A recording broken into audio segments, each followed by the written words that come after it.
Today's show is going to be different. Yes, this is the Real Bill Real. I'm going to talk to you guys today about this George Zimmerman gun grabbing Trayvon Martin farce. This case is pushed by the left. Do not get it twisted. They want to take your guns away.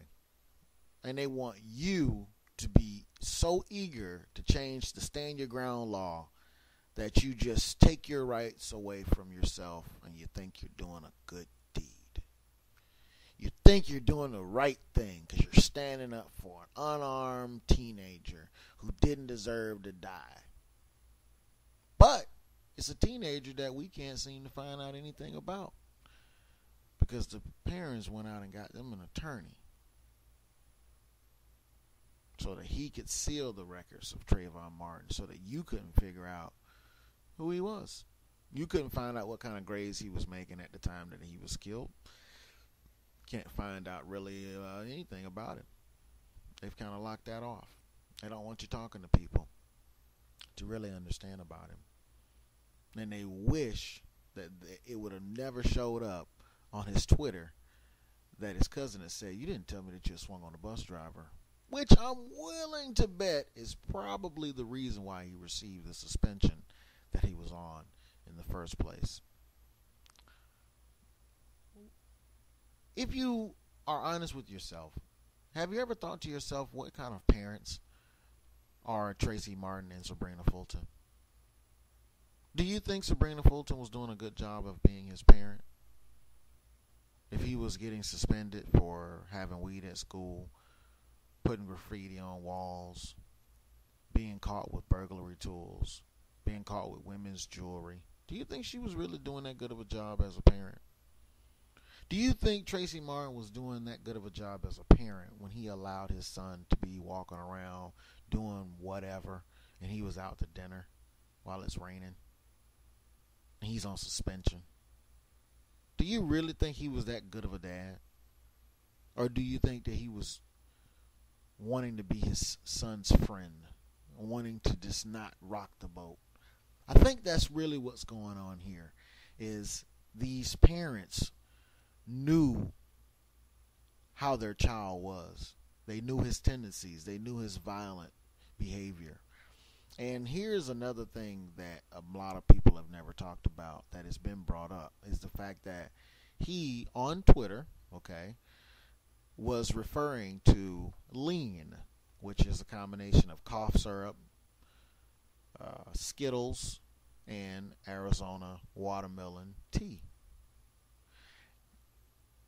Has anybody considered the possibility maybe he was about to drink some more of this concoction, or maybe he was already high on this concoction as he was home that evening? Has anybody thought about the fact that once you are on this drug, you become paranoid, you can become violent? Has anybody looked into this evidence? Right. Probably not, because you're constantly listening to what the media is telling you to listen to, which is all of this bogus crap that means nothing when it really comes down to what they have charged George Zimmerman with. I like to say that the prosecution is absolutely ridiculous. They're absolutely ridiculous, and it is a farce.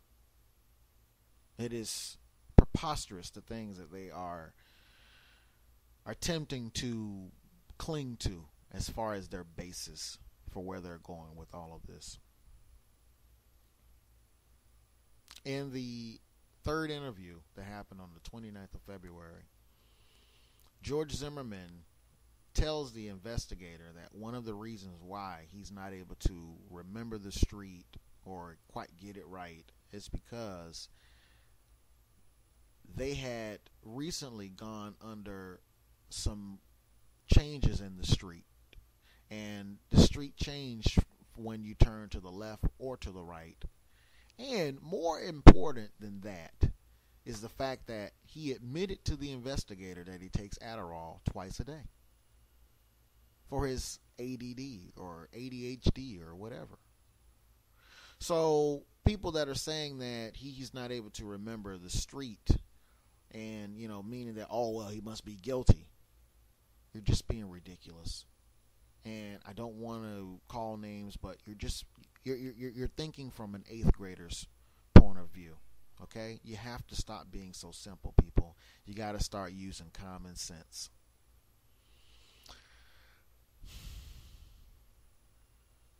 They keep talking about how Trayvon Martin was this great kid.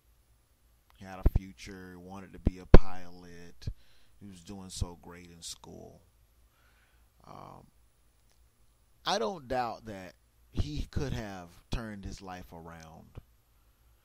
But I'm going on what I know. And what I know is that this child had been suspended of late 3 times from school. His cousin basically saying that he had punched a bus driver. Now, if it were a male, it's bad. And if it were a female, this is horrible. Many people are not talking about that. So I don't think we're talking about a child that was the model citizen and it was really happy-go-lucky and whatnot. I bet if we were able to get into the school records, I bet we would be able to find out that he had a pattern of probably punching people, okay, or being a bully, all right, which I believe will all come out.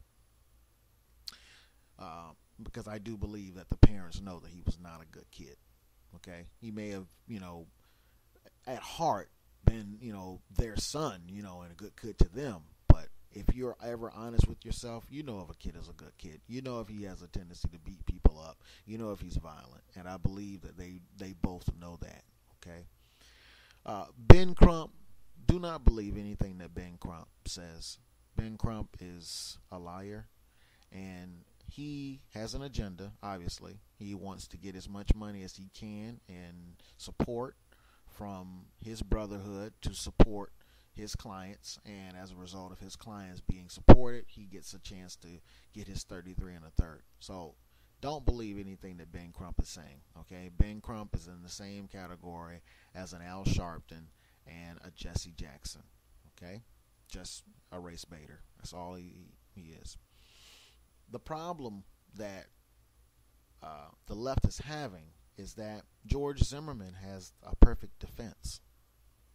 What he is saying is most likely what happened. Because you have to look at the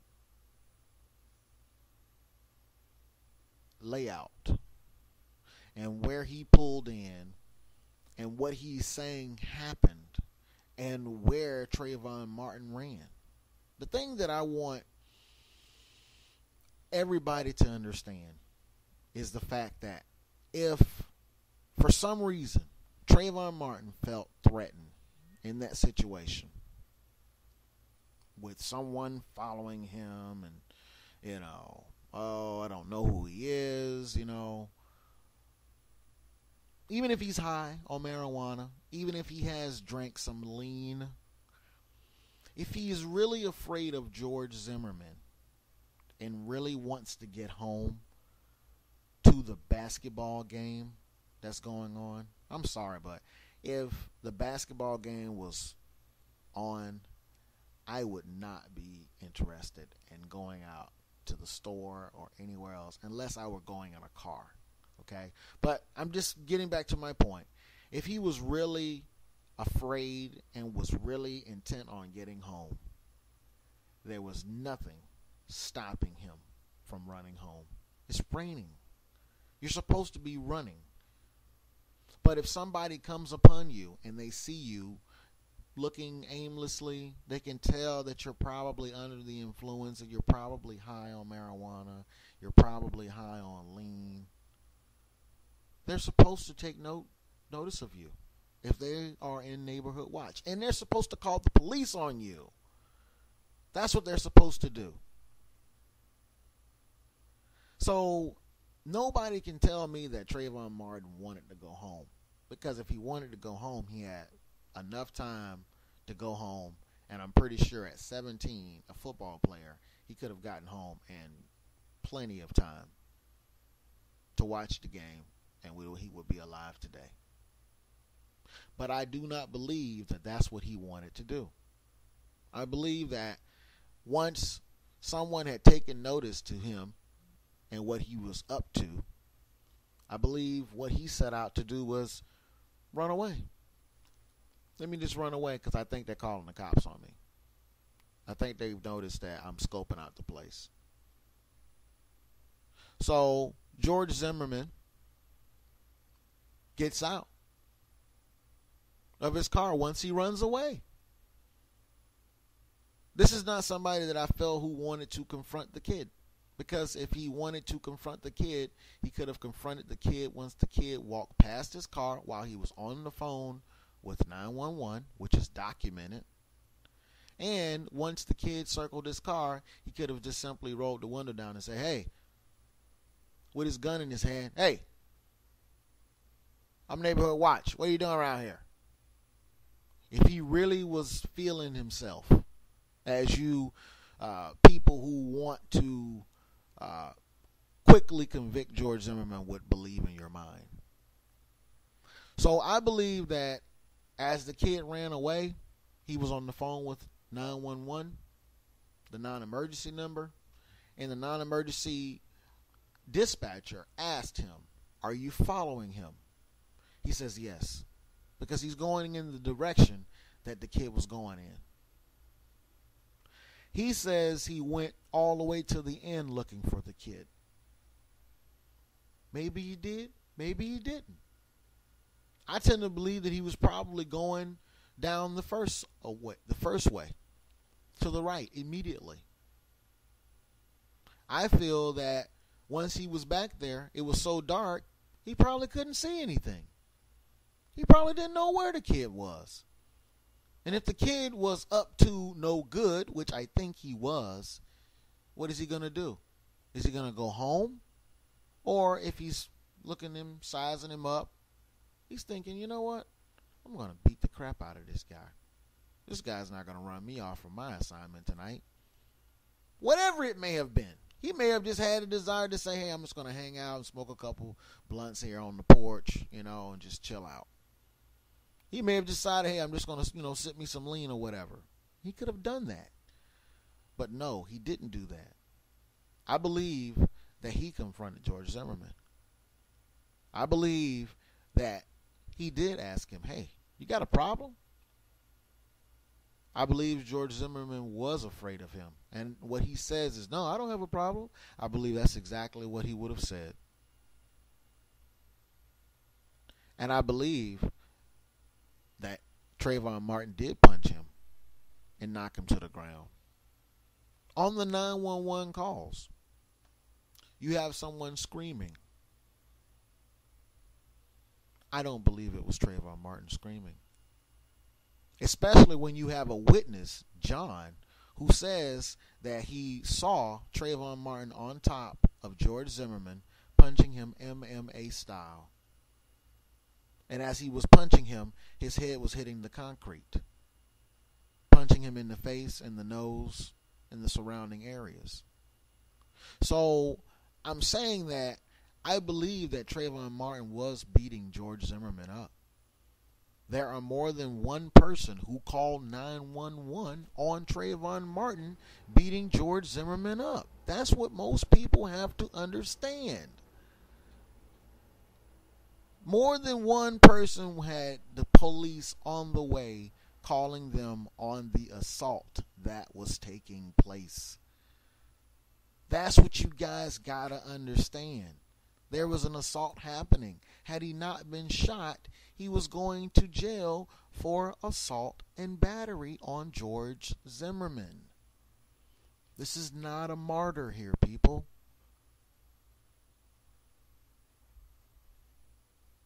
Another thing that you need to understand is if a person is feeling guilty, they're not going to talk to the police 3 times without an attorney.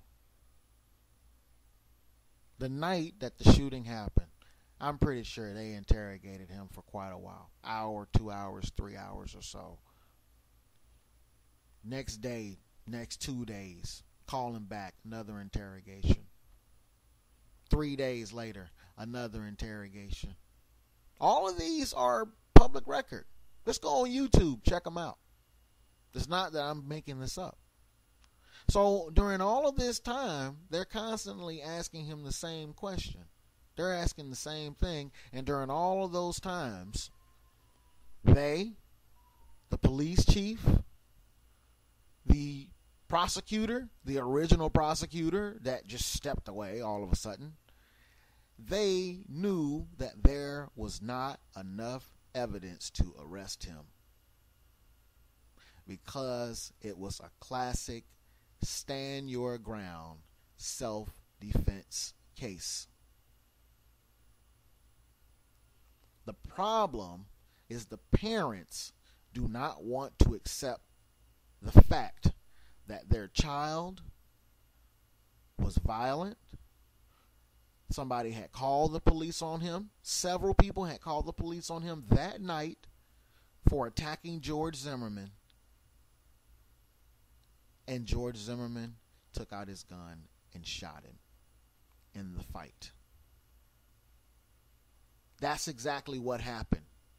That's why the child is not alive today. And the sooner they can just realize that, confess it, and tell everybody else to understand that, the sooner we can have peace. But that's too easy. That's too much like the right thing to do.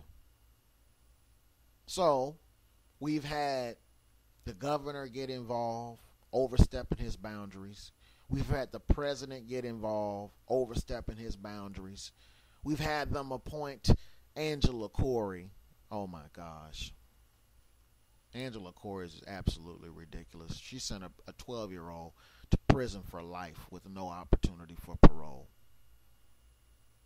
So she's absolutely ridiculous, calling up Alan Dershowitz and threatening him with lawsuits because he's telling the truth about her paper-thin affidavit for murder too, which does not list any time on there the injuries that George Zimmerman suffered, which is relevant to the case.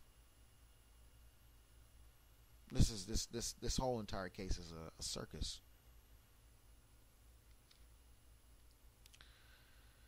Why are we acting as if 17-year-olds cannot be a threat?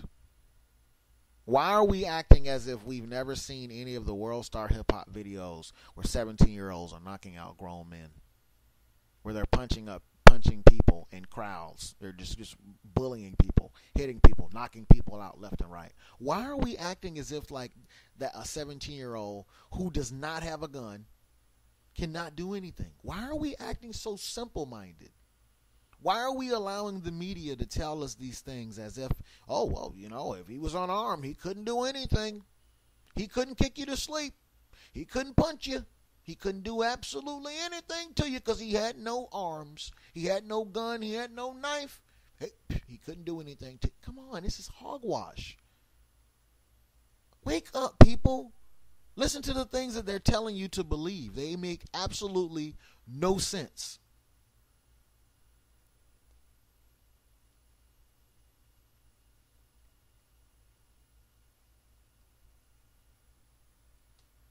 If someone is beating you up, you can always defend yourself. If you're being punched, if you're being hit in your head, it is very devastating. Let me tell you, all of you people who are acting as if a 17-year-old or anybody punches with just, playfulness, you are in a la-la land. You are not in touch with reality. If anybody is on top of you, especially a 17-year-old, punching you, hitting you in your head, if he punches you the wrong way, you can become unconscious. Yes, you can become unconscious and die. You can fall back and hit your head on the concrete and be knocked into a coma. So let's gather our common sense about ourselves, people. Let's stop allowing the media to fill us with these ridiculous scenarios. They make no sense, and they are an insult to our intelligence.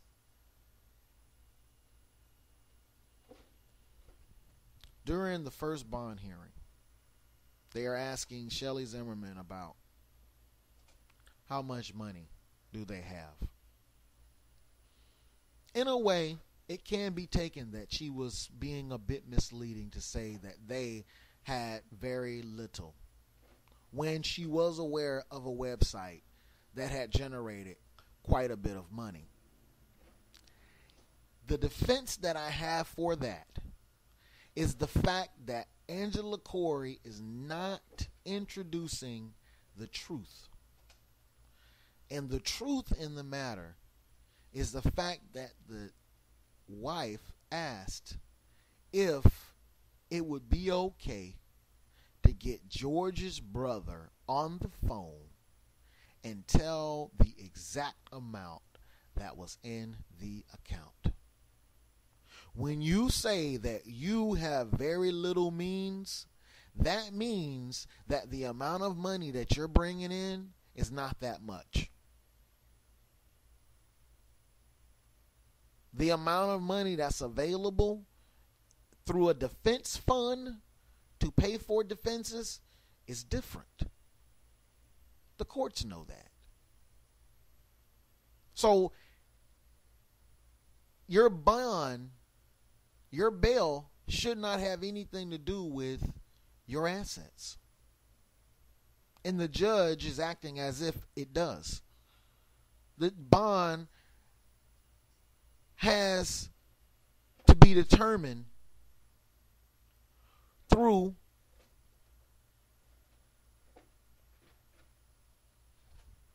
the charge and the flight risk.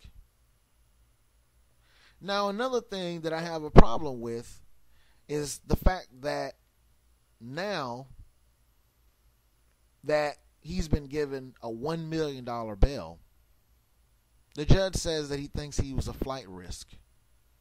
He thinks he was going to attempt to get away with $130,000. It's like, really? The things that they're saying to us, the scenarios that they want us to believe, are absolutely ridiculous. It's an insult to our intelligence, and it's a waste of taxpayer money to continue this case. This case needs to be thrown out. Judge Lester needs to recuse himself. He's biased. It's no way that he can say that he's not biased after admitting the things that he's admitted.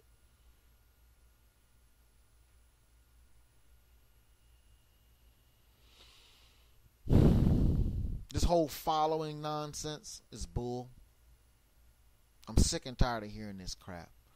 Oh, he was following him. He was following him. Had he just stayed in his car like he was ordered to. Nowhere on the call can you hear the 911 operator tell him, stay in your vehicle. Not once. In fact, the 911 dispatcher says, hey, can you see him? See if you can see him. This whole following mess is garbage. And even if George Zimmerman was walking around with his flashlight or attempting to get his flashlight to work or attempting to even see where the kid had run to, that's not illegal. He has every right to walk around on the premises, especially as the 911, the neighborhood watch. Just as everyone in that neighborhood has the right to walk around and see what's happening around their home. Everyone has that right to walk up and down the street and look at whatever they want to look at. So everyone who's saying that he should have never got out of his car, he should have never looked to see where he was. Come on. Give me a break. That's not illegal. And no matter how Trayvon may have felt about someone noticing his presence, his parents should have always told him, respect authority. If someone is following you, all you had to simply say was, hey, you have a problem?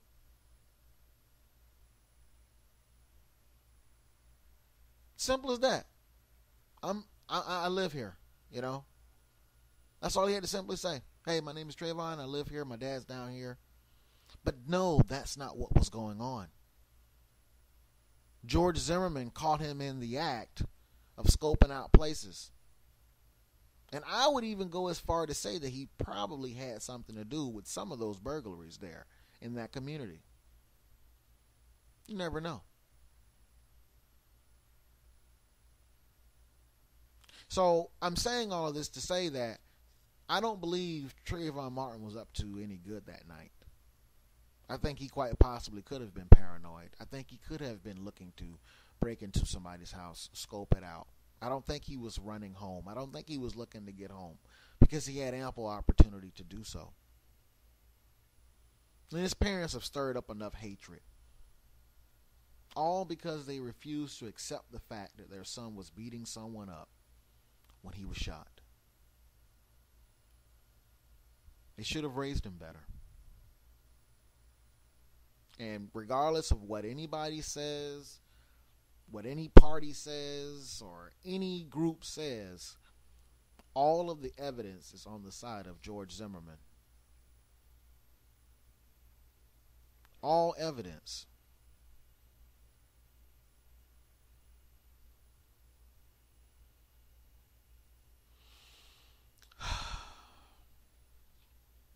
I think I need to get black people to understand that George Zimmerman was attacked. And if you're attacked by someone, the law states you have the right to defend yourself. It's just that simple. It's not some crazy law with crazy stipulations. I don't believe George Zimmerman brought a fight to Trayvon Martin. I believe Trayvon Martin brought the fight to George Zimmerman.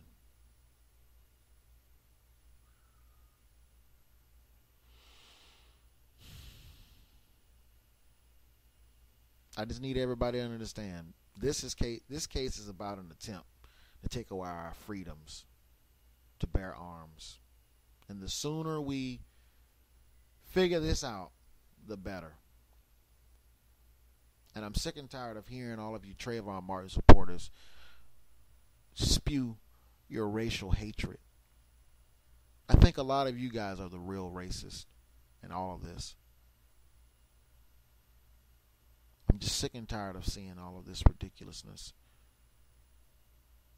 It's buffoonery. It's absurd. It's an insult to anybody's intelligence who's really paying attention, who's looking at the facts, and can discern when people are being dishonest and disingenuous, which is exactly what's happening with these parents and Ben Crump and the prosecution and the judge. $1 million bond. Flight risk. How are you going to get away?